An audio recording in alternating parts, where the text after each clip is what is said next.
యేసుక్రీస్తు సర్వశక్తి కలిగిన ఉన్నతమైన నామంలో ఎవ్రీడే విత్ జీసస్ అనే కార్యక్రమాన్ని చూస్తున్న మా క్రైస్తవ కుటుంబాలందరికీ మా హృదయపూర్వక ధన్యవాదాలు. మరొక లేఖన భాగాన్ని సొలొమోన్ రాసిన సామెతలు, అందుకనే సొలొమోన్ చాలా సామెతలు రాశాడు. మనకి సామెతల గ్రంథంలో 31 సామెతలు అని పిలుస్తాం. 1000 సామెతలు, 3000 సామెతలు, 1000 కీర్తనలు రాయడానికి ప్రభు తను ఎంతగానో ప్రేరేపించాడు. అందుకే సొలొమోన్ వంటి జ్ఞానవంతుడు ఉండడు పుట్టడు అని బైబిల్ గ్రంథంలో చెప్తాం. అంత జ్ఞానం కలిగిన వాడు రాసిన ఒక్క లేఖన భాగాన్ని ఉదయకాల సమయంలో ధ్యానం చేసుకోవడానికి ఇష్టపడదాం. సొలొమోన్ రాసిన సామెతలు 24వ అధ్యాయం 5వ వచనం. జ్ఞానం గలవాడు బలవంతుడిగా ఉండును, తెలివి గలవాడు శక్తివంతుడిగా ఉండును. ఇక్కడ ఈ మాటకి ఇంకొక మాట నేను మీ ముందు ఉంచాలని నేను ఆశపడతాను.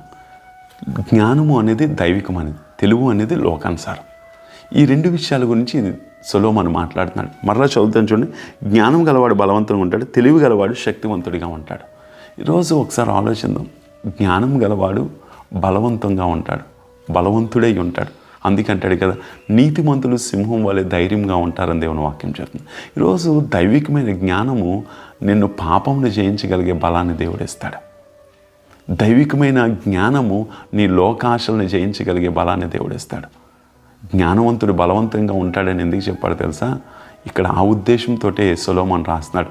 అందుకే ఈ లోకంలో ఉన్నప్పుడు మనము పావురం వలె నిష్కపటంగా ఉండాలి, పాము వలె వివేకంగా ఉండాలని బైబిల్ గ్రంథం చెప్తుంది. ప్రియులారా, ఈరోజు నువ్వు నేను గమనించాల్సిన విషయం, ఈ కార్యక్రమం చూస్తున్న అందరితో ప్రభు మాట్లాడుతున్నాడు. నీకు దైవికమైన జ్ఞానం కొదుగు ఉందా?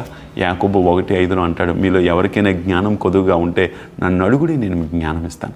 ఆ జ్ఞానం ఏం చేస్తుందో తెలుసా? నిన్ను బలవంతంగా ఉంచుతుంది. ఆ జ్ఞానం ఏం చేస్తుందో తెలుసా? నిన్ను బలహీనపరచదు. ఆ జ్ఞానము నిన్ను పాపాన్ని జయించేటట్లు చేస్తుంది.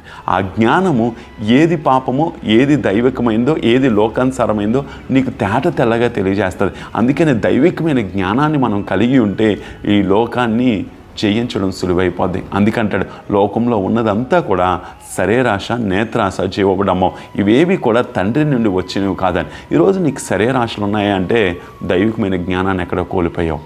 నీకు లోకాశలు ఉన్నాయి అంటే దైవికమైన జ్ఞానాన్ని ఎక్కడో కోల్పోయావు. నీకు జీవపు డంబం ఉంది అంటే నువ్వు దైవికమైన జ్ఞానాన్ని ఎక్కడో కోల్పోయావు. ఈరోజు గుర్తించు, గమనించు, ప్రభా నీ జ్ఞానం నుంచి నేను దూరం అయిపోయానేమో.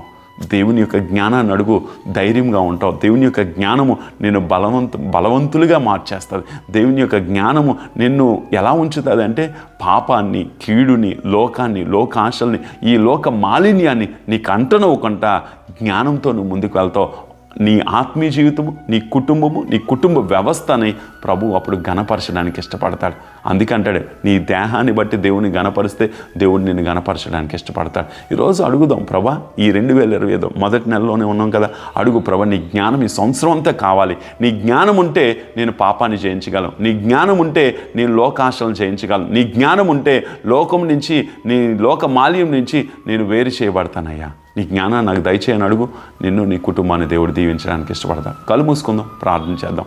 మా తండ్రి, మా ప్రభా, ఈ కార్యక్రమాన్ని చూస్తున్న ప్రతి కుటుంబాన్ని దీవించి ఆస్వాదించి నీ జ్ఞానాన్ని మాలో ఉండడానికి సాయం దయచు, నీ బుద్ధి మాలో ఉండడానికి సాయం, నీ ఆలోచనలు మేము కలిగి ఉండడానికి సాయం దయచేయమన్నాడు.